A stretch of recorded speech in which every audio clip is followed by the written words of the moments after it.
en batalla. ¿Quién es como tu Señor? El gran yo soy, grande y temible Rey. Tu dominio no se acabará, con tu brazo de poder gobernarás. Eres el gran yo soy, eres mi protector, eres mi fuerza, mi escudo y mi salvación. Yo no temeré, en ti yo confiaré y me levantaré con tu fuerza y poder.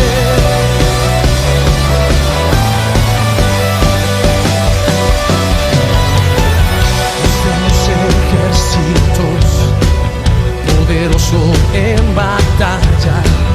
¿Quién es como tu Señor? El gran yo soy, grande y temible Rey. Tu dominio no se acabará, tu brazo de poder gobernarás. Eres el gran yo soy, eres mi protector, eres mi fuerza, mi escudo y mi salvación. Yo no temeré, en ti yo confiaré y me levantaré con tu fuerza y poder.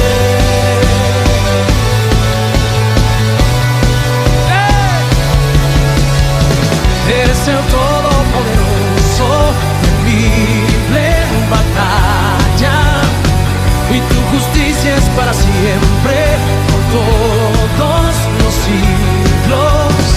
Eres el todopoderoso, temible en batalla, y tu justicia es para siempre, por todos los siglos.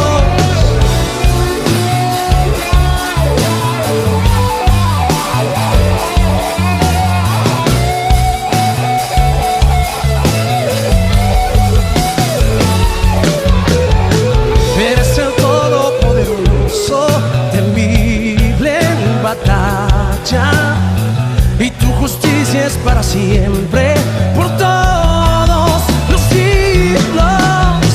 Eres el gran yo soy, eres mi protector, eres mi fuerza, mi escudo y mi salvación.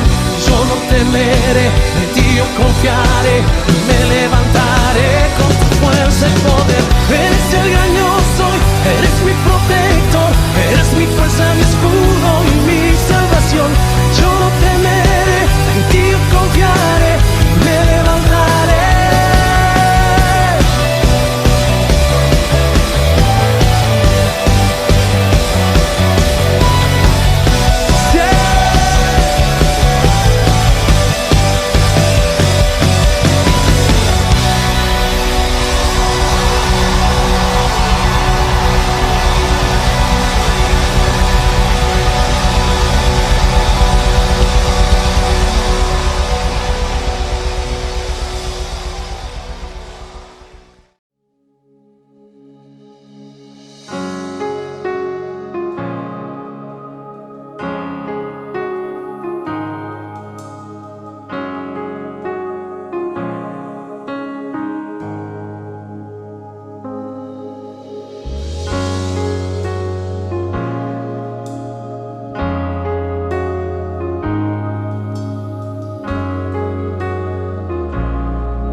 del Salvador. Mi afrenta no se puede esconder. Brilló al fin la redención, su perfección mi cruz llevó, gracia tan gloriosa.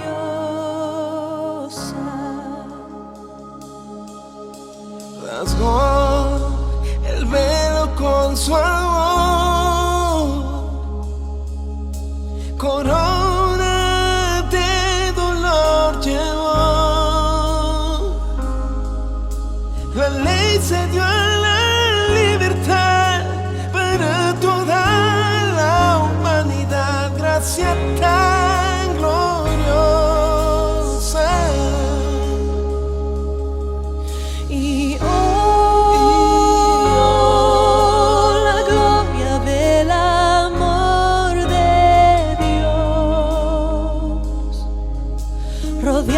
mi entrega y sé que siempre aceptado soy.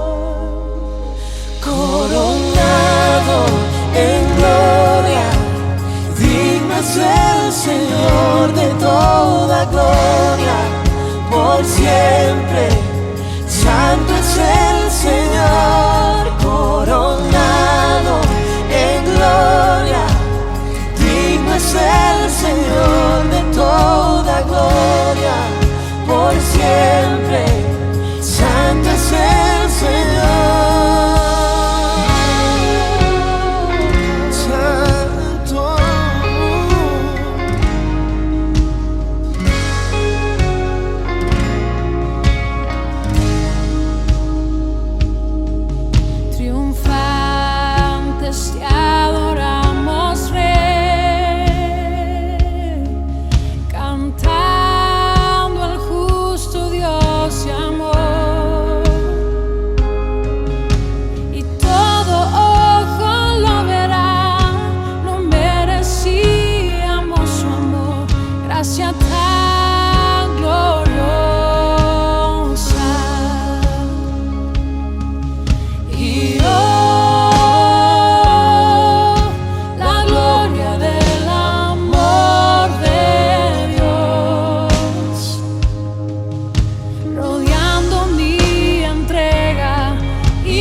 Dios los bendiga.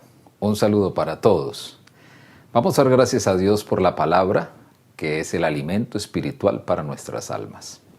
Padre, gracias por tu palabra. Alimenta el alma, nos nutre, nos fortalece, nos instruye, nos advierte, nos alienta también. Permite que en este día tu palabra haga la obra para la cual tú la has enviado. Bendice a todo tu pueblo que escucha y que tu nombre sea glorificado a través de esta exposición. En el nombre de Cristo Jesús. Amén. Quiero compartirles hoy acerca de un evento extraordinario en la vida del Señor, como lo fueron todos, especialmente cuando Él anduvo sobre el mar. De manera que el tema es el mismo título que aparece en las Biblias. Jesús camina sobre el mar. Y quiero leer en Mateo capítulo 14, versículo 23 al 33. Utilizaré la Nueva Traducción Viviente. Después de despedir a la gente, subió a las colinas para orar a solas. Mientras estaba allí solo, cayó la noche. Mientras tanto, los discípulos se encontraban en problemas lejos de tierra firme, ya que se había levantado un fuerte viento y luchaban contra grandes olas. A eso de las 3 de la madrugada, Jesús se acercó a ellos caminando sobre el agua. Cuando los discípulos lo vieron caminar sobre el agua, quedaron aterrados, llenos de miedo. Clamaron: ¡es un fantasma! Pero Jesús les habló de inmediato. No tengan miedo, dijo. Tengan ánimo, yo estoy aquí. Entonces Pedro lo llamó: Señor, si realmente eres tú, ordéname que vaya a ti caminando sobre el agua. Sí, ven, dijo Jesús. Entonces Pedro se bajó por el costado de la barca y caminó sobre el agua hacia Jesús. Pero cuando vio el fuerte viento y las olas, se aterrorizó y comenzó a hundirse. ¡Sálvame, Señor!, gritó. De inmediato Jesús extendió la mano y lo agarró. «Tienes poca fe», le dijo Jesús. «¿Por qué dudaste de mí?». Cuando subieron de nuevo a la barca, el viento se detuvo. Entonces los discípulos lo adoraron de verdad, eres el Hijo de Dios, exclamaron. Amén. Vamos a ver varias cosas que aprendemos de este pasaje. La primera que quiero resaltar en esta ocasión es que la comunión con el Padre era la fuente de fortaleza de Jesús. En el versículo 23 dice que Él se fue a orar a solas, a buscar la presencia de su Padre después de un día de arduo trabajo. Cuando ya uno quiere descansar, acostarse, ver televisión un rato y esas cosas. Pero Jesús venció todo eso y se fue a buscar la presencia de Dios. ¿Por qué? Porque cuando buscamos la presencia de Dios, nos fortalece, incluso físicamente, emocionalmente, en todo sentido. De modo que la comunión con Dios sigue siendo una fuente de fortaleza para todos nosotros hoy. Lo primero que yo quiero resaltar en este relato, la búsqueda de Dios por parte de Jesús. Cuando no buscamos la presencia de Dios, cuando no buscamos esa comunión con Dios, entonces nos vamos a mantener muy débiles, miedosos, espiritualmente hablando.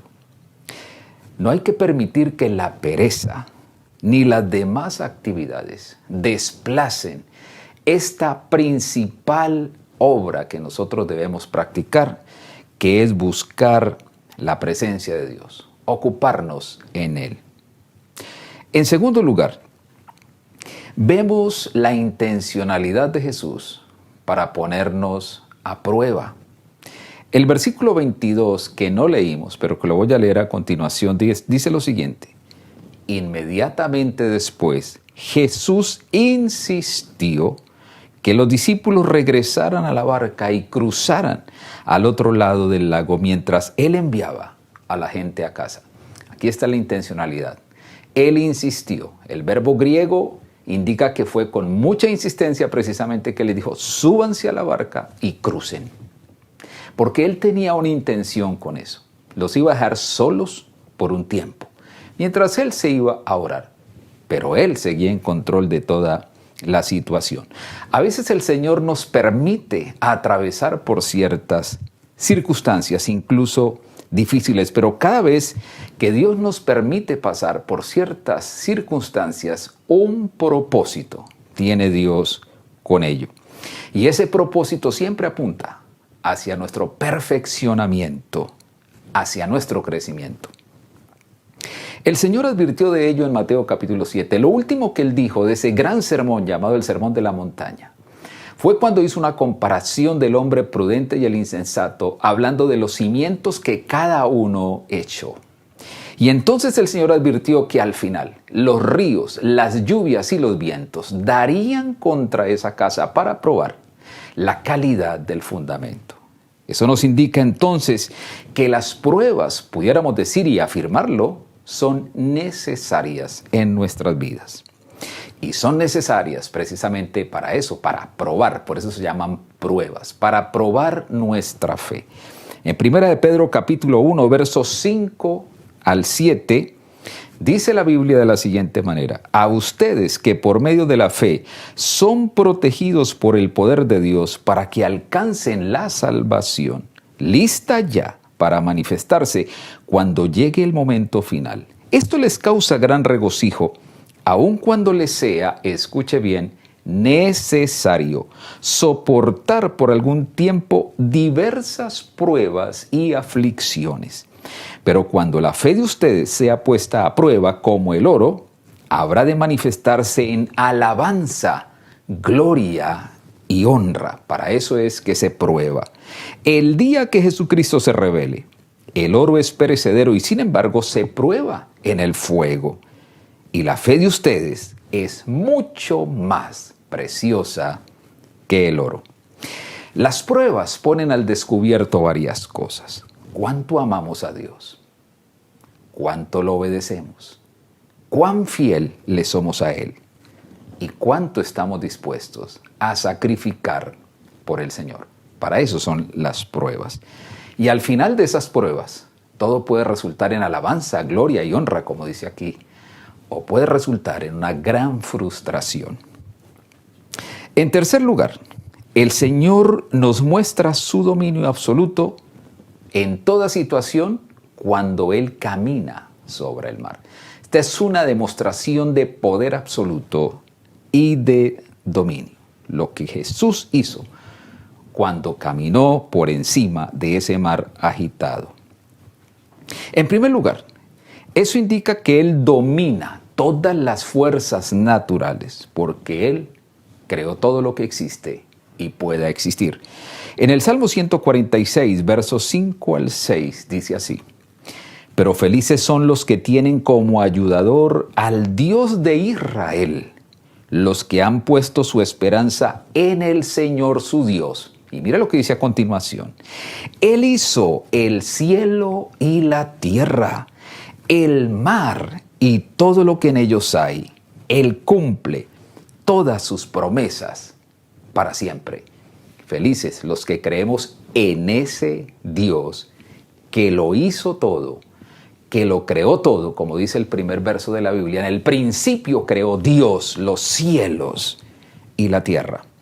En el Salmo 89, verso 9, también dice lo siguiente, con relación al mismo tema: tú tienes dominio sobre la braveza del mar. Cuando se levantan sus ondas, tú las sosiegas. Por eso Cristo caminó sobre el mar, porque Él tiene dominio sobre el mar, porque Él creó el mar, es su creador, Él lo domina. Los discípulos exclamaron frente a una de esas demostraciones de poder en días anteriores. Está consignado en Marcos capítulo 4, verso 41. Cuando Él calmó aquel viento, aquella tempestad en el mar también, Él iba en la barca ese día. Cuando Él se despertó en medio de esa tormenta, los discípulos estaban asustados y con una sola palabra le dijo al mar: calla, enmudece. Si a mí me ven diciéndole eso al mar, dirán que estoy loco, ¿verdad? Pero como lo hizo Jesús, y de inmediato el mar se calmó y los discípulos exclamaban: ¿quién es este hombre que aún el mar y el viento le obedecen? ¿Quién es ese hombre? El Hijo de Dios, el Hijo poderoso de Dios. Y en el Salmo 135, versos 6 al 7, dice la palabra del Señor: el Señor hace todo lo que Él quiere, en los cielos y en la tierra, en los mares y en los abismos profundos. Desde lo más remoto de la tierra, hace que las nubes se levanten, envía los relámpagos. En medio de los relámpagos uno a veces le da miedo, ¿no? Y en medio del trueno, ese sonido tan impresionante. Pero dice un salmo: truena en los cielos Jehová. De manera que Él está en control de los truenos, está en control de los relámpagos, de los rayos, de las ondas, del mar. Dice: envía los relámpagos que acompañan la lluvia. Y escuche esto: y abre la puerta para que salgan los vientos. Él controla el viento también. Y el viento es el que hace que el mar comience a agitarse. Él tiene poder sobre el viento y tiene poder sobre el mar. Pero también esto nos indica algo. No solo el Señor domina sobre la creación natural, sino que también domina en lo que ello representa. Por ejemplo, en la simbología bíblica, el mar representa las naciones. Y el Señor tiene control no solamente sobre el mar de agua, sino que tiene también control sobre las naciones, ¿verdad? El Señor tiene control también entonces sobre las fuerzas naturales que son representadas de alguna manera en esas fuerzas naturales. En Efesios capítulo 1, verso 20 al 23, dice en la traducción del lenguaje actual lo siguiente: Dios resucitó a Cristo, gran realidad, y le dio un lugar en el cielo a la derecha de su trono, donde Él está hoy reinando. Con ese mismo poder con el cual Dios resucitó a Cristo, Dios le dio a Cristo, escuche, dominio sobre todos los espíritus. Dominio sobre todos los espíritus que tienen poder y autoridad y sobre todo lo que existe en este mundo y en el nuevo mundo que vendrá. Dios puso todas las cosas bajo el poder de Cristo y lo nombró jefe de la iglesia. Cristo es para la iglesia lo que la cabeza es para el cuerpo. Con Cristo, que todo lo llena, la iglesia queda completa. ¿Quién es el jefe verdadero de la iglesia? No es un hombre de carne y hueso, no es un pastor, no es un sacerdote. Es Cristo. ¿Pero cuál Cristo? El Cristo resucitado, que está sentado hoy a la diestra de Dios y a quien Dios el Padre, dice la palabra aquí, le dio dominio sobre todos los reinos espirituales y materiales. De modo que nuestra absoluta tranquilidad depende de creer en esa verdad. ¿Cuál es el Cristo que usted tiene? ¿Un Cristo que usted se inventó? ¿Un Cristo que usted concibe en su mente? ¿O el Cristo de la Biblia? El Cristo que tiene toda la autoridad. ¿O es un Cristo de papel? ¿O es un Cristo de madera? ¿O es un Cristo de yeso? El Cristo que usted, si usted tiene ese Cristo, pobre de usted, es digno de misericordia. Pero si el Cristo que usted tiene, el Cristo en que usted ha creído, es el Cristo resucitado, el que está sentado a la diestra de Dios y el que tiene el dominio sobre la naturaleza y sobre los poderes espirituales sin excepción, entonces eso nos debe dar tranquilidad, nos debe dar paz en toda circunstancia. De otra manera, estaríamos bajo la esclavitud del miedo y de la angustia. La presencia del Señor debe cambiar el miedo en ánimo. Precisamente cuando ellos estaban en medio de esa tormenta del mar de Galilea, ese lago tiene unos 10 kilómetros y medio de ancho. Y parece ser que por lo que habían remado, ya habían remado como unos 6 kilómetros, estaban prácticamente en la mitad del lago en la noche. En esa época no existía la luz eléctrica. De manera que una noche en medio de una tormenta, en medio de un mar de esos, está totalmente oscuro y es tenebroso. Pero en el versículo 27 dice que cuando ellos vieron a Jesús, gritaron, pensaron que era un fantasma. Imagínese usted a las 3 de la mañana, en medio de una tormenta, en medio de un mar de agua de esos, ver que alguien viene caminando, es que ni siquiera hoy con toda la tecnología, ¿cierto? Viene caminando, ellos se asustaron, se llenaron de pavor, es un fantasma. Pero entonces el Señor les dijo lo siguiente: no tengan miedo. Hay algo que Dios siempre quiere quitarnos, es el miedo. Si algo Dios nos quiere quitar, es el miedo. Y Él les dice, no tengan miedo. Les dice, tengan ánimo. Debemos cambiar el miedo por el ánimo. ¿Y cómo podemos cambiar el miedo por el ánimo? Con la presencia de Él. Porque Él dice, no tengan miedo, tengan ánimo. Yo estoy aquí. Entonces, cuando el Señor aparece, el miedo debe cambiarse absolutamente en ánimo. Oh, ya vemos a Cristo, ya vemos a Jesús. Él está en medio de nosotros. Ahora, hoy no lo podemos ver como lo vieron los discípulos, pero lo vemos con los ojos de la fe. Lo vemos creyendo que Él dice, siempre estaré contigo, siempre te ayudaré, nunca te desampararé, te voy a acompañar hasta el fin del mundo, como le dice en el Evangelio de Mateo, en el último versículo del capítulo 28. De manera que la presencia del Señor debe cambiar el miedo en ánimo. Ahora, si bien es cierto que por su omnipresencia Dios está en todas partes,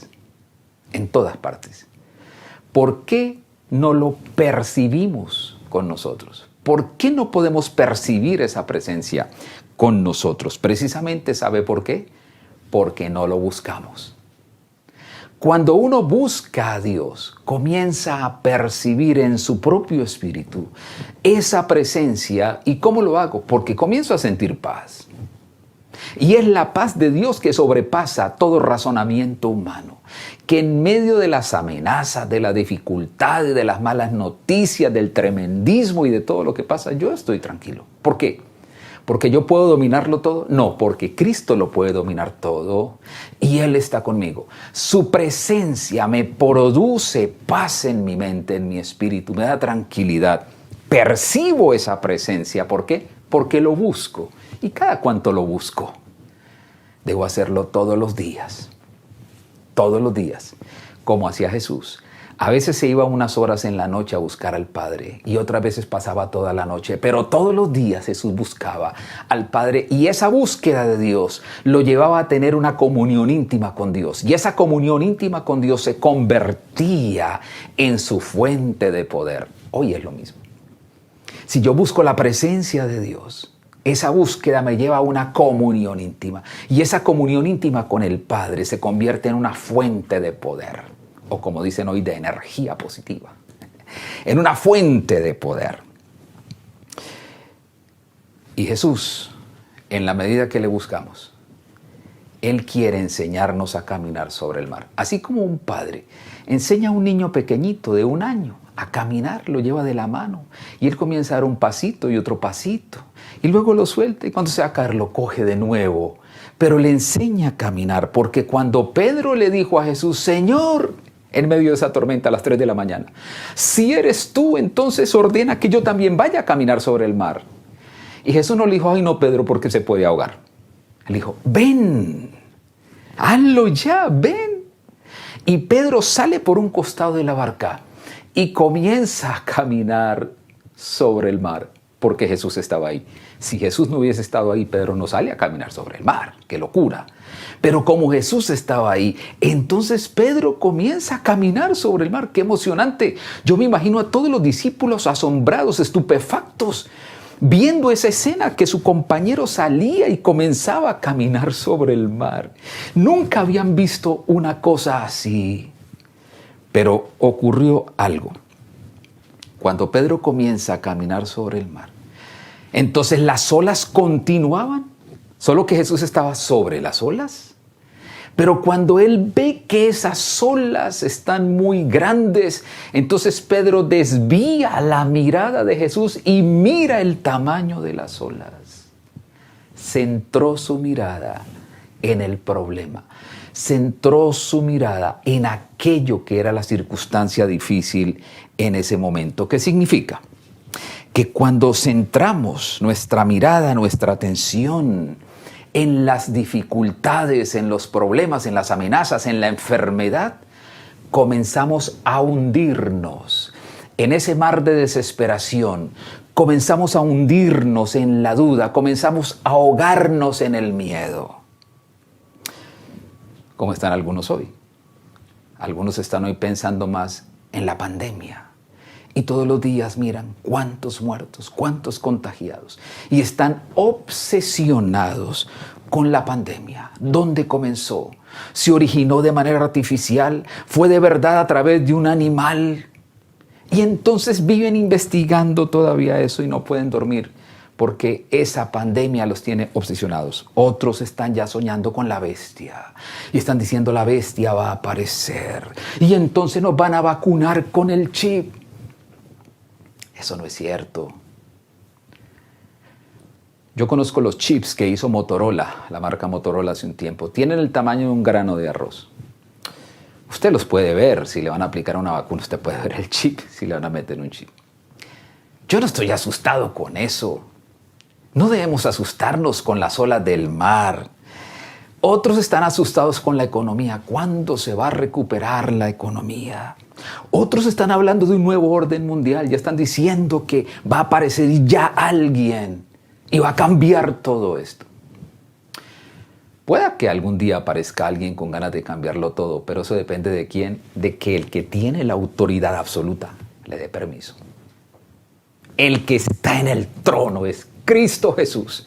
Él es el que da los permisos, damas y caballeros. Aquí nadie hace lo que quiere. Aquí se puede hacer lo que se hace siempre y cuando Dios dé permiso. Por eso, ¿por qué preocuparnos por eso? Esas cosas angustian a la gente, lo deprimen.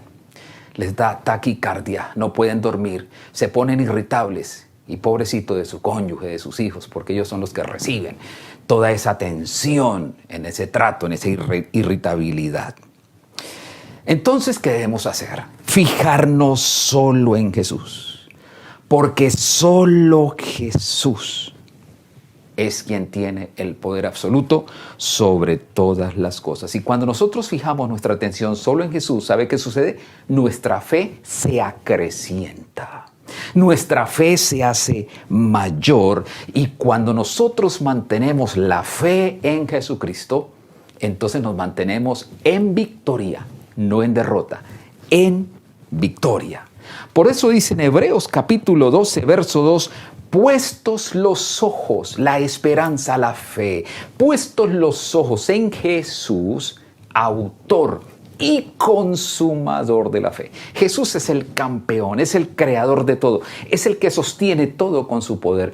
Y por eso dice la Biblia que debemos poner nuestros ojos en Jesús, no en la ola, no en las tormentas, en Jesús. Hay un ejemplo de Moisés, un gran hombre de fe, y lo demostró sobre todo el tiempo que él lideró a Israel, 40 años. En Hebreos capítulo 11, verso 27 dice en la versión Dios habla hoy lo siguiente: por fe Moisés se fue de la tierra de Egipto. Cuando uno lee hasta ahí sin leer todo lo que pasó antes de irse de la tierra de Egipto, de pronto este versículo no le dice nada. Pero si uno se remite al libro de Éxodo y ve que para que Moisés pudiera salir de Egipto, le tocó entonces que enfrentarse a un faraón que tenía un corazón endurecido y hacer demostraciones del poder de Dios. Y dice, por fe Moisés se fue de la tierra de Egipto sin miedo al enojo del rey. Y escuche esto, y se mantuvo firme en su propósito como si viera al Dios invisible. La versión 60 dice, y se mantuvo como viendo al invisible. Algo extraño, ¿cierto? Uno ve lo visible, pero no ve lo invisible. Pero por la fe podemos ver al invisible. Y lo podemos ver hoy creyendo en su palabra. Yo creo que Él está ahí. Yo sigo creyendo que Cristo tiene el poder absoluto en este mundo. Algunos creen que no, algunos creen que es el diablo. Otros creen que son los chinos o los norteamericanos o los hombres ricos. No. Quien tiene el poder y la autoridad absoluta en el universo se llama Jesús, el Cristo. Y Moisés se mantuvo como viendo a ese invisible. Al final Jesús hace una pregunta a Pedro. Y cuando Pedro se hunde, y él se está hundiendo y el Señor ya estaba cerquita, porque dice que el Señor extendió la mano y lo tomó de la mano para que no se hundiera. Y aquí hay algo muy interesante. Cristo a última hora siempre nos da la mano. O si no, nos hubiéramos hundido hace mucho rato, ¿verdad? Pero Él siempre está ahí y nos da la mano. Pero cuando Él le da la mano y lo saca, le hace una pregunta que quedó para la historia. Y la pregunta es, mirándolo a los ojos, Jesús le dice a Pedro, ¿por qué dudaste de mí? ¿Y no será que esa pregunta es válida para usted y para mí hoy? Que Cristo nos diga, ¿por qué dudan de mí? ¿Qué le respondería usted a Jesús frente a esa pregunta? ¿Qué le respondería yo? ¿Por qué dudas de mí? De modo que debemos preguntarnos, ¿qué es lo que nos hace dudar de Jesús? Tenemos todas las promesas en la Biblia, tenemos todos los ejemplos en la palabra de Dios. Tenemos 66 libros que nos hablan del Señor, de su poder, de su misericordia, de su amor, de su salvación, de su dominio, de su autoridad. Entonces, ¿por qué dudamos de Jesús? Y finalmente, cuando Jesús sube a la barca, bueno, Pedro estaba mojadito ya, el mar lo lavó, Jesús venía caminando por encima, Jesús nunca se hunde en el mar. Y en el versículo 32 dice que cuando Jesús subió a la barca, el viento se calmó. Cuando Jesús entra a nuestra vida, el viento se calma. Cuando es Jesús, no cuando es la religión. Cuando es Jesús el que entra a la barca, la tormenta ya no nos afecta. El viento ya no nos afecta. El miedo ya no nos afecta, porque Jesús está dentro de mi corazón, subió a mi barca, entró a mi vida, creo en Él, creo en su palabra. Y cuando Jesús subió a la barca, todos ellos, después de ver eso, se postraron y lo adoraron. Y dijeron, realmente, tú eres el Hijo de Dios. ¿Sabe qué?